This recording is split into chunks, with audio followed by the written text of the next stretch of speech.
we'll get started with the second part of our briefing. This morning, the Secretary General spoke at the General Assembly debate on the responsibility to protect.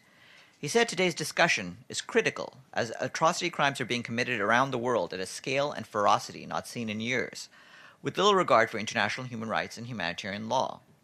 He stressed that these crimes are not inevitable and that the international community must build consensus to mount responses to end the violence against innocent people. He said that our overarching challenge is to uphold the responsibility to protect principle while preventing its misuse. This means acting promptly, preventively, diplomatically, before situations escalate and spiral out of control. The Secretary General reminded states of their duty to protect their own people and added that the international community cannot abandon the responsibility to protect principle or leave it in a state of suspended animation. His full remarks are online. The Secretary General discussed the situation in the Middle East and North Africa in the Security Council today, and he warned that the territorial integrity of countries like Syria, Yemen, and Libya is under threat. Millions of people have been forcibly displaced from their homes. The impacts of this instability have spread to neighbors and beyond. Today, he said, in a region once home to one of history's greatest flowerings of culture and coexistence, we see many fault lines at work, old and new, crossing each other and generating enormous volatility. These include the Israeli-Palestinian wound, resurgent Cold War-like rivalries, the Sunni-Shia divide, ethnic schisms, and other political confrontations. The Secretary General said that economic and social opportunities are clearly insufficient. As such difficulties rise, he said, trust in institutions declines. Societies fracture along ethnic or religious lines which are being manipulated for political advantage. At times, he added, foreign interference has exacerbated this disunity with destabilizing effects, and the risk of further downward spirals is sky high. And over the weekend, we issued a series of statements.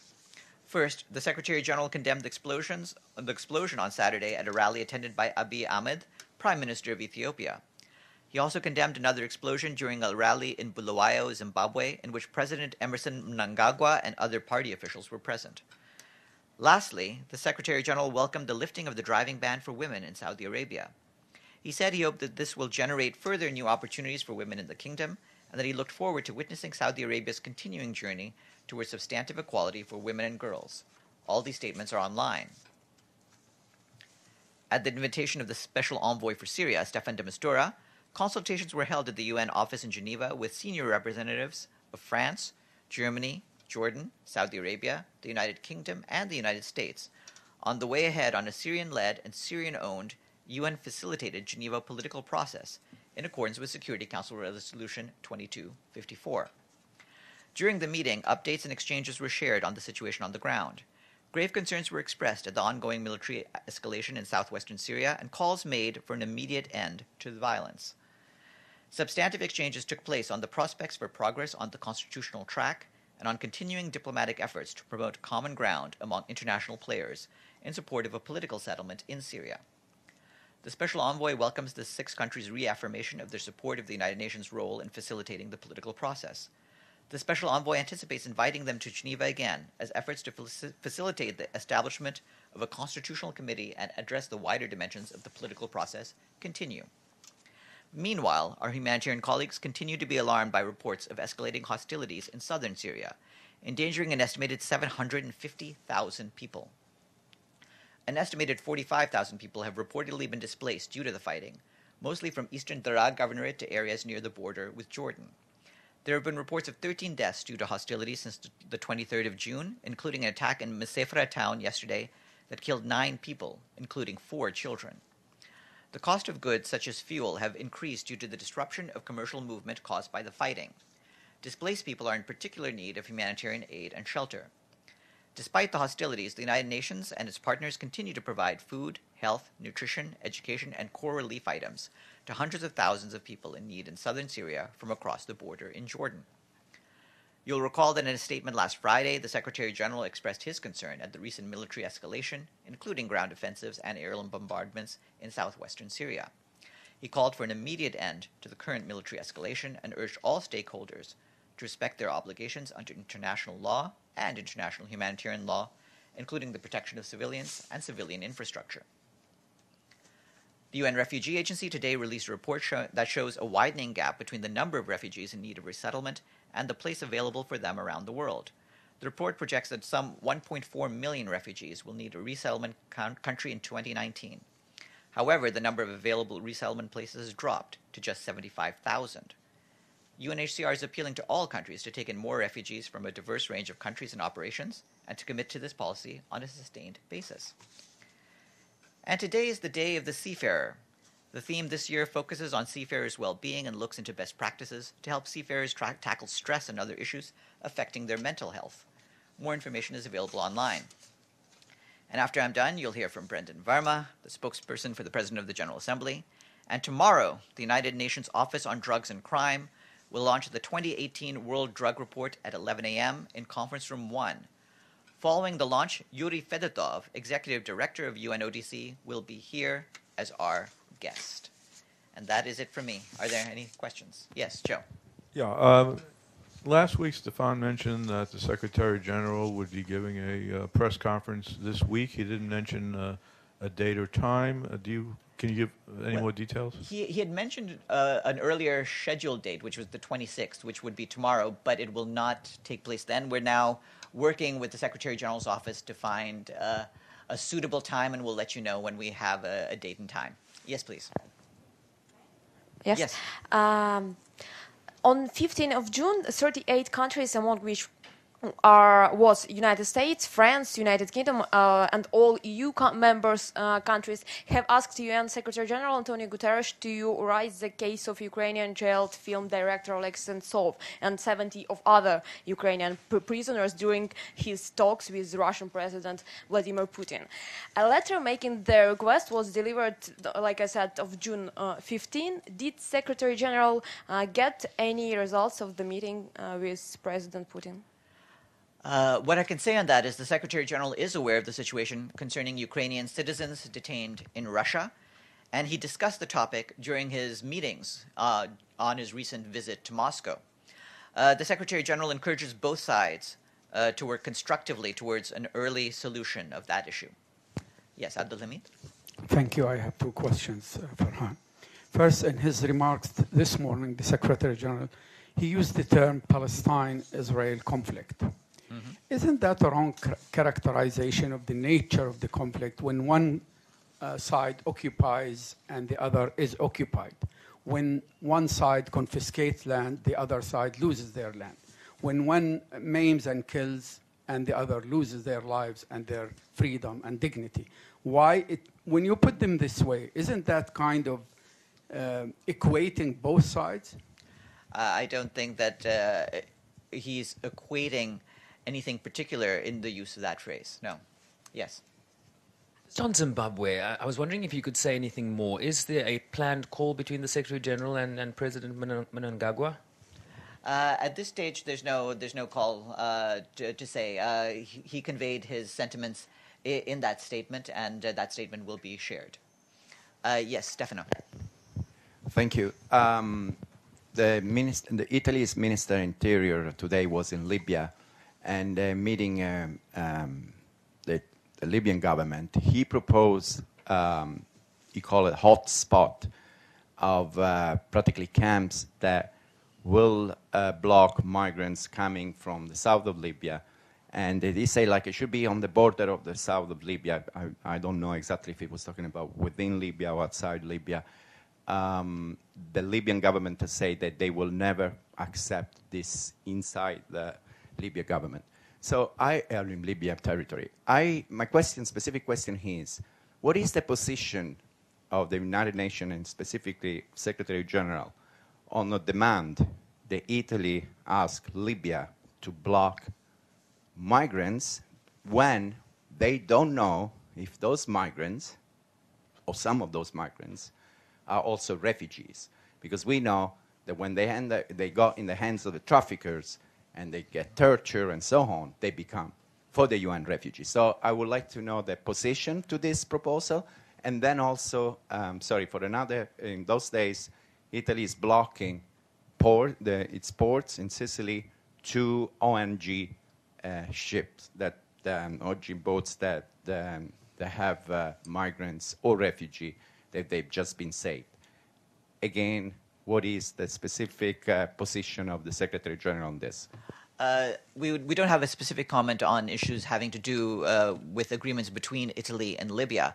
Our point of principle, as you know, is that all refugees deserve to have their claims heard.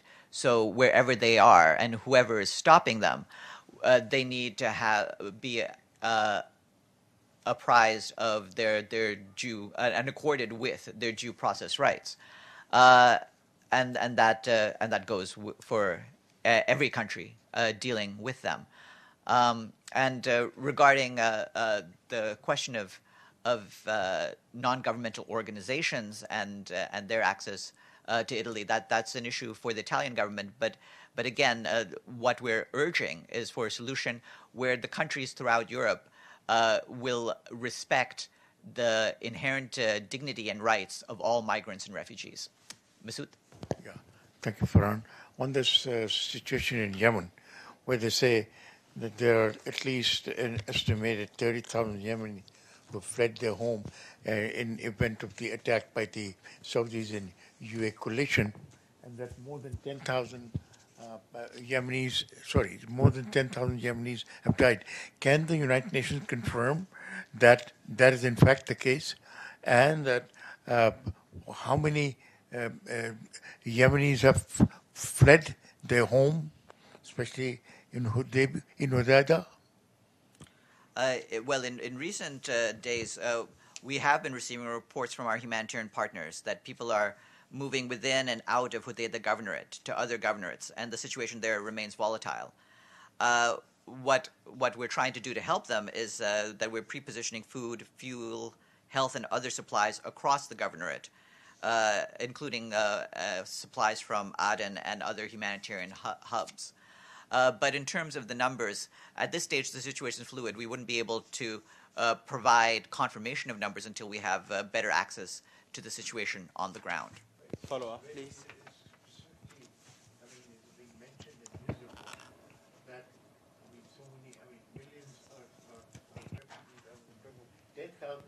Specifically killed during this operation by the Saudis and the UAE. Yeah, I mean, we are aware of the heavy casualties, and we have, and as you know, in our recent reports to the Security Council, we have provided numbers about the casualties in the Yemen conflict. Regarding the casualties of the latest phase, we wouldn't be able to confirm numbers given the fluidity of the situation. Yes, Ali. Thank you. Talking about Yemen, just can you update us on where the special envoy is now, and where is he at regarding the peace plan that he's trying to forge? Thank you. What I can say is that the special envoy, Martin Griffiths, is continuing his diplomatic efforts to find a mediated solution on Hodeidah. He is going to travel to Aden on Wednesday, the 27th of June, for consultations with President Hadi. Yes, Matthew. Sure, thanks a lot. I want to ask about Cameroon, a few other things, and something about press access. On Cameroon, the BBC, over the weekend, has published a lengthy video compilation of what they say is authenticated social media images of the Cameroonian army burning villages, engaged in torture, shooting people. There's one in which one of the people burning a village is wearing a blue helmet, which I'd asked Stefan about previously. But given that a media as respected as the BBC calls these authenticated images of essentially mass killing and extrajudicial executions by a government that contributes UN peacekeepers, what is the response of, for example, Francois Fall, the envoy, or of the Secretary General to this now documented? They call it images you're not supposed to see, descent towards civil war. What is the UN doing about this? What we believe, obviously we would need to see whether this video can be authenticated, but regardless, we would urge the authorities in Cameroon to fully investigate. Obviously, when it comes to peacekeeping, we vet components, and including the individuals who participate in meetings and in peacekeeping operations, and we would vet them in accordance with all the information we receive, including information such as this. Yes, Abdulhamid. Thank you, Farhan, again. Last Tuesday, Mr. Mladinov gave a statement to the Security Council. Are you aware that this statement has been protested by many Palestinians? There was a statement issued by Hamas. Mr. Mladinov had been meeting with Ambassador Mansour in Ramallah about it, and the PLO Executive Committee will discuss this, what is considered extremely biased report. Are you aware of this reaction to the report? We're aware of the reaction. As you know, different envoys get criticism from different sides depending upon the things they say, but we continue to stand by Mr. Mladinov and the objectivity of what he says. My question, was this report cleared by the Political Affairs Department and the Office of the Secretary General, or it was on his own? I mean, who approved this very strange report? I don't comment on the approval processes of reports. Yes, yes, please, Luke. Yeah. The readout on Saudi Arabia allowing women to drive failed to mention this arrest of about a half dozen prominent female activists in the country last month. They were basically the people who several years ago were pushing for this policy change as well as an end to the guardianship policy. What do you have to say on those arrests, and why not fold any mention of that into this statement today? The statement yesterday, you mean? The statement yesterday says what it says, but at the same time, our concerns across the board on a number of other issues, including human rights issues, continue to apply, and we'll continue to follow up on those. Has the SG reached out to the Saudis regarding these arrests last month? Regarding that, this is the sort of thing that the various human rights mechanisms of the United Nations continue to follow up on. So that's a no. No, that's not a no. I'm just presumably this would be. I'm not commenting on what the Secretary General's discussions are on this one way or the other. What I'm saying is that we also have human rights mechanisms that continue to follow up on this. Yes. Sure. On the peacekeeping vetting, I do want to ask you about the Sri Lankan peacekeepers. There's a big controversy there about it, but I want to be sure to ask you the press access question because you just never know when these things end.